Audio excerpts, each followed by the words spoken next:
ओम शांति। आज की अव्यक्त मुरली है 6 दिसंबर 1975। याद में समा जाना अर्थात लवलीन होना। अपने को सारी दुनिया के बीच चमकता हुआ विशेष लकी सितारा अनुभव करते हो। ऐसे लकी जिन्हों का स्वयं बाप गायन करते हैं। इससे श्रेष्ठ भाग्य और किसी का हो सकता है। सदा ऐसी खुशी रहती है जो अपनी खुशी को देखते हुए, बाबा कहते हैं सदा ऐसी खुशी रहती है जो अपनी खुशी को देखते हुए देखने वालों के गम के बादल व दुख की घटाएं समाप्त हो जाए। दुख को भूल सुख के झूले में झूलने लग जाए। ऐसे अपने को अनुभव करते हो।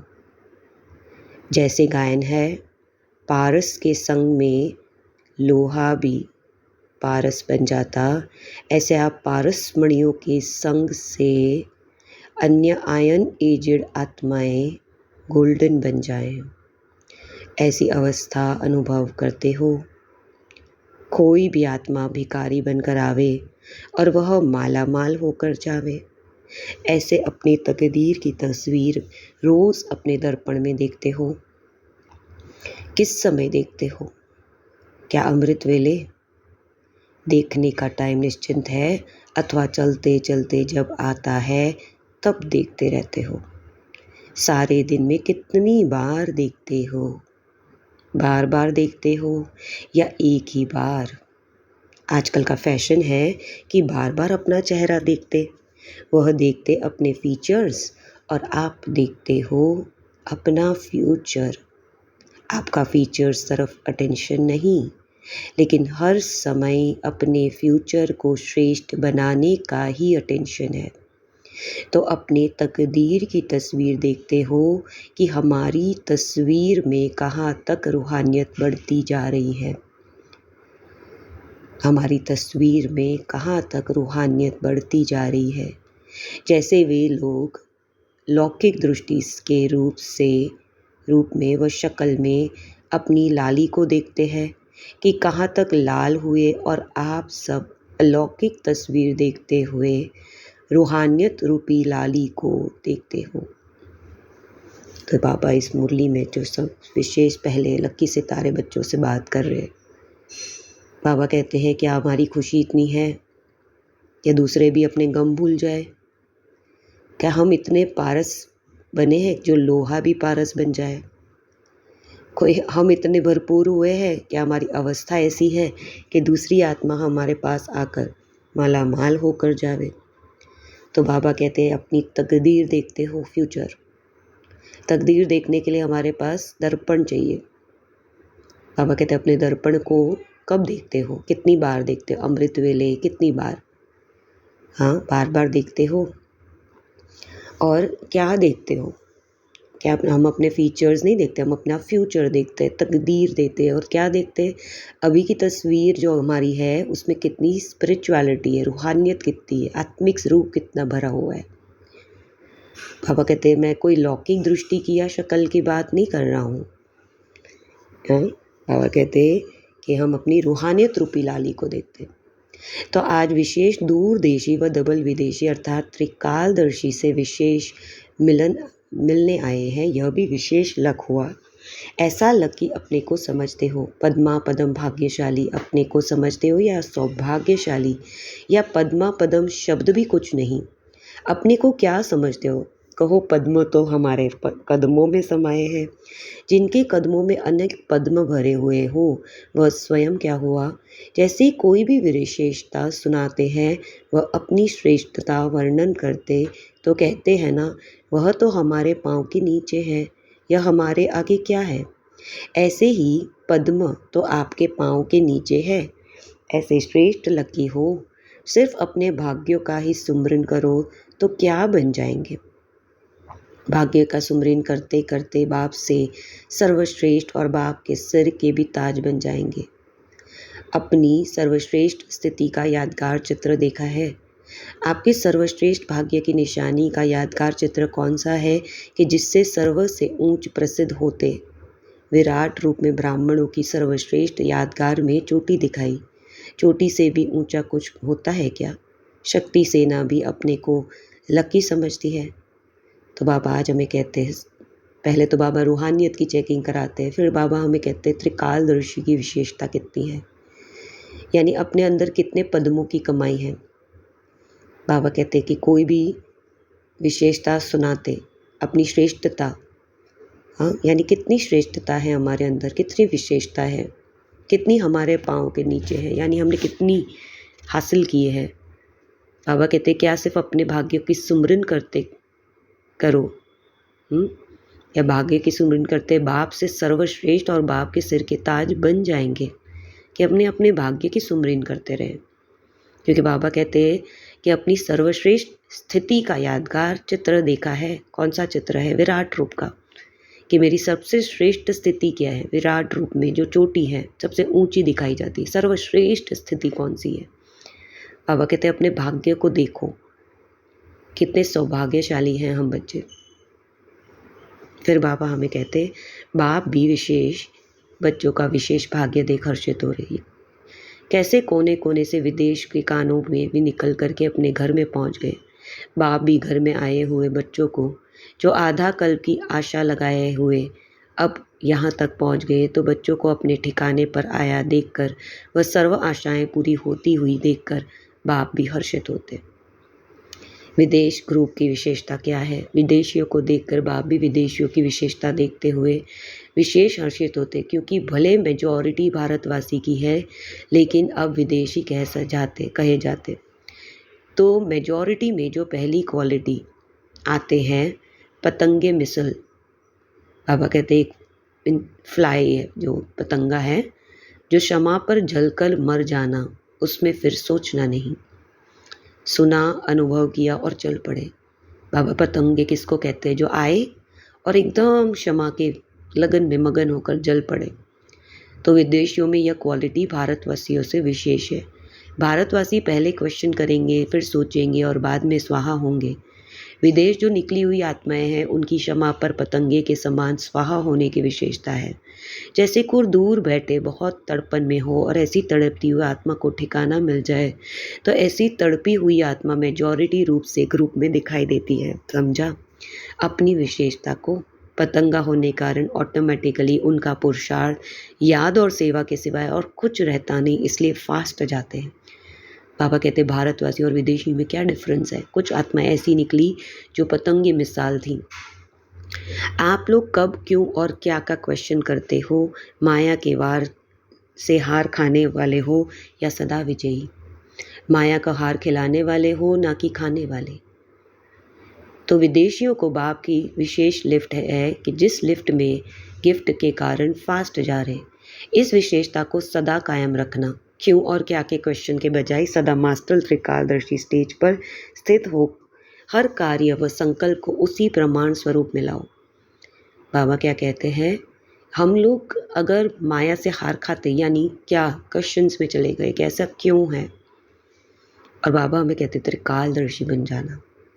त्रिकालदर्शी आत्मा ये सब में नहीं जाती। बाबा कहते तो हार खा ली ना। इसीलिए बाबा कहते हैं कि अपनी विशेषता, कि हमारे अंदर क्या विशेषता है कि हम विजयी आत्मा है। क्या? क्योंकि क्वेश्चन के बजाय सदा मास्टर त्रिकालदर्शी स्टेज पर स्थित हो हर कार्य व संकल्प को उसी प्रमाण स्वरूप में लाओ। बाबा कहते हैं हर कार्य करने के लिए परिवर्तन चाहिए, और कार्य परिवर्तन कब होगा? जब हम त्रिकालदर्शी स्टेज में बैठे कि ये क्यों आया है, क्या आया है, इसका आंसर हमारे पास है। जब त्रिकालदर्शी हो, फिर क्यों क्या का क्वेश्चन समाप्त हो जाए, तो सदा मास्टर त्रिकालदर्शी स्थिति में स्थित रहो। सदा अपने को एक बाप की याद में समाया हुआ बाप समान समझते हुए चलो। बाबा कहते बाबा कैसे चलते हैं? त्रिकालदर्शी स्थिति में है, और यही याद का चार्ट बनाओ कि मैं कितनी देर त्रिकालदर्शी में हूँ। जैसे तत्व योगी सदा यही लक्ष्य रखते हैं कि तत्व में समा जाए, वह लीन हो जाए, लेकिन ये अनुभव नहीं करते। इस समय नॉलेज के आधार पर तुम समझते हो कि बाप की याद में समा जाना, वह लवलीन हो जाना, अपने आप को भूल जाना, इसी को ही वह एक हो जाना कहते हैं। यानी अपने को भी भूल गए, लवलीन हो जाना, समा जाना। जब लव में लीन हो जाते अर्थात लगन में मगन हो जाते तो बाप के समान बन जाते। इसी को उन्होंने समा जाना कह दिया। तो ऐसा अनुभव करते हो, आत्मा बाप के लव में अपने को बिल्कुल खोई हुई अनुभव करे, क्या ऐसा अनुभव होता? जैसे कोई सागर में समा जाए तो उस समय का उसका अनुभव क्या होता? सिवाय सागर के और कुछ नज़र नहीं आएगा, क्योंकि सागर में सिर्फ हर तरफ और कुछ भी नहीं है। तो बाप अर्थात सर्वगुणों के सागर में समा जाना, इसको कहा जाता लवलीन हो जाना। यानी कोई भी एक गुण पकड़ लो, उसी के गुण में पूरी तरह समा जाओ कि ये बाप का स्वरूप है। या फिर बाबा हमें कहते हैं त्रिकालदर्शी स्टेज पर स्थित हो जाओ और उसी में कर्म और स्टेज, तो इसी लीन में लीन हो जाओ अर्थात बाप के स्नेह में समा जाना, कि बाबा का जो स्नेह है उसी में खो जाना। बाप में नहीं समाना लेकिन बाप की याद में समा जाना। बाबा कहते हैं मेरे स्वरूप में नहीं, उनकी याद ऐसी है कि ये कैसा प्यार है, क्योंकि गुण में समाना है, ऐसा अनुभव होता। विशेष पार्टी को देख बाप दादा उन्हों के भविष्य को देख रहे। विदेश पार्टी की भविष्य क्या है? सत्युग का नहीं, सत्युग का विशेष तो राजा रानी है, लेकिन संगम का भविष्य क्या है? बाप को प्रत्यक्ष करने का। लेकिन वह कब करेंगे, उनकी डेट क्या है? जब तक डेट फिक्स नहीं करेंगे तब तक पावरफुल प्लान नहीं बनेगा। बाबा क्या कहते हैं कि अपना डेट फिक्स करो, तब तक पावरफुल प्लान नहीं बनेगा कि हमें कौन से डेट तक क्या हासिल करना है। विदेशी द्वारा भी भारत के कुंभकर्ण जगने हैं। अगर आप लोग भी सोचेंगे कि कर लेंगे तो वह भी कहेंगे हाँ जाग जाएंगे। इसीलिए जगाने वाले को फुल फोर्स से अपना पावरफुल प्लान बनाना पड़े। इस वर्ष यह करना ही है, तभी कहेंगे। वो सोचेंगे कि इस वर्ष के अंदर जगना ही है। सभी जगने वाले का भी समय निश्चित नहीं है, इसीलिए जागने वालों के पास भी समय निश्चित नहीं। जैसे जगाने वाले सोचते हैं करना तो है, ऐसे वह भी सोचते हैं जागना तो है, अंत में जाग जाएंगे। बाबा कहते हैं कि बिना कोई प्लानिंग भी कब मजबूत बनती है, जब हम इसको निश्चय लाएं कि मुझे तब तक करके ही रहना है। इसीलिए विदेशियों का भविष्य क्या रहा? भारत के नामी ग्रामी को जगाना, यह है विदेशियों का भविष्य। साधारण कुंभकर्ण नहीं, लेकिन नामी ग्रामी कुंभकर्ण को जगाना। जिस एक को जगाने से अनेक जग जाए, उसको ही कहते हैं नामी ग्रामी। धरणी अथवा स्टेज को तैयार होती जा रही है। अब सिर्फ पाठदारे का पाठ बजाना, लेकिन पाठ भी हीरो पाठ, साधारण पाठ में नहीं। हीरो पाठ बजाने से कुंभकर्ण भी जागकर हियर सुना दिखेंगे। बाबा कहते हैं ऐसे तकदीर जगाने के निमित्त बने हुए झांकती ज्योत सदा स्वयं और समय के मूल्य को जानने वाले ऐसे अमूल्य रत्न विश्व के शोकेस में विशेष प्रसिद्ध होने वाले सर्वसिद्ध स्वरूप सर संकल्प को स्वरूप में लाने वाले बाप समान सर्व गुणों की सेवा और स्वरूप में लाने वाले ऐसे विशेष आत्माओं को बाप दादा का याद प्यार और नमस्ते। फिर बाबा ग्रुप से मुलाकात कर रहे। समय की समीपता की निशानी हर कदम में सदा सफलता समाई है। सफलता होगी अथवा यही स्वप्न में भी संकल्प नहीं आएगा। बाबा कहते हैं समय की समीपता की निशानी है कि हर कदम हमारे सफल हो, तब हम समय को समीप लाएं। और बाबा कहते हैं हर कार्य करने के पीछे निश्चिंत रूप से सफलता दिखाई देगी। करे अथवा नहीं करे और होगा या नहीं, यह संकल्प भी नहीं। जो होना ही है वही ऑटोमेटिकली होता रहेगा। सफलता ब्राह्मणों के रास्ते के फूलों के समान आजान करती। जैसे कोई भी बड़ा आदमी जाता तो उसके रास्ते में फूल बिछाते हैं, उससे उन्हों का स्वागत करते हुए तो विशेष आत्मा होते जाते। वह जैसे सफलता फूलों के सदृश आह्वान करती कि सफलता मूर्त मुझे अपनावे। स्वयं को आह्वान नहीं करना पड़ता है सफलता का, लेकिन सफलता मूर्त का सफलता आह्वान करती, यह फर्क पड़ जाता। तो अपने आप को देखो कि मेरे अंदर कितनी निश्चयता है कि निश्चिंत रूप से सफलता है हर कार्य में। जैसा मेरे अंदर होगा वैसे वो खींच के आएगी। तो इस मुरली में बाबा हमें कहते हैं याद में समा जाना क्या है। बाबा इसमें कहते हैं कि अपने आप को देखो कि क्या हम इतने लकी हैं कि हम इतने विशेष हैं कि कोई भी आत्मा मेरे पास आए तो वो कितने दुख के पार से आए, गम भूल जाए, वो एकदम पारस बन जाए लोहे से। अपने फीचर्स को बार बार देखना कि मेरे अंदर ये बात है क्या, अपने अंदर वो बात देख पाते हो। रूहानियत है। फिर बाबा हमें कहते हैं त्रिकालदर्शी स्थिति से देखो कि अपने मेरे संकल्प और कर्म में वो बात दिखाई देती है कि मैं जब किसी भी आत्मा के प्रति, है ना, कैसा मेरा श्रेष्ठता है, कैसे है। अपने भाग्य को देखो कि मेरा फ्यूचर कैसा दिखाई दे रहा है मुझे। तो अपने फ्यूचर को भी देखना है, फीचर्स नहीं देखने, फ्यूचर को देखना है। तो बाबा ने आज हमें दर्पण दिया। उस दर्पण में बाबा कहते हैं अपनी विशेषता को देखो कि कोई भी आत्मा गम भूल जाए, उसके लिए त्रिकालदर्शी होकर देखना कि कर्म और संकल्प कैसे हैं। फिर उसके रिलेटेड आपका भाग्य दिखाई देगा, फ्यूचर दिखाई देगा। क्या क्यों के प्रश्न में नहीं जाएंगे हम, है ना, क्या क्यों के प्रश्न में हम नहीं जाएंगे। बाबा फिर कहते हैं कि मेजॉरिटी यहाँ पे जो है विदेशी भारत, उस पर क्या है कि वो पतंगे समान है। और पतंगे समान क्या है कि उन्होंने एकदम ही आकर बाबा की याद में चले गए, अपने को भी भूल गए।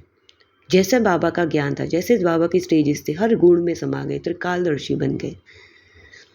जैसे विदेशियों में ये स्पेशल क्वालिटी दिखी। और इसीलिए बाबा हमें कहते कि वो लवलीन हो गए, याद में समा गए, गुणों में समा गए, बाप के स्नेह में समा गए। इसी तरह बाबा कहते हैं आप अपनी भी डेट फिक्स करो। डेट फिक्स करेंगे तभी तो बाबा कहते हैं पावरफुल प्लान बनेंगे। और इसी तरह बाबा ने हमें कहा कि सफलता हमारा जन्मसिद्ध अधिकार है। तो इस मुरली में बाबा हमें फिर से हम एक बार रिवाइज करते हैं, बाबा हमें स्पेशल क्वालिटी सोल्स देख रहे हैं जो दूसरों को अनुभव करा सकते हैं, उनके गम बुला सकते हैं। लेकिन उसके लिए हमें त्रिकालदर्शी स्टेज में रहकर अपने संकल्प और कर्म करने हैं और बाप समान ही होने चाहिए। फिर बाबा कहते हैं पतंगे मिसाल रहो, जो आते हैं और एकदम धक से एकदम फुल स्टॉप लग जाता है हर बात में। सिर्फ बाबा की क्वालिटीज़ उनमें से बरसती है, वो अपने को भूल ही गए टोटली। इसी तरह बाबा हमें कहते हैं कि सफलता मूर्त आत्मा बन जाओ और एकदम समय निश्चिंत करो कि तब तक मैं इसमें तैयार हो जाऊं, है ना। ओम शांति।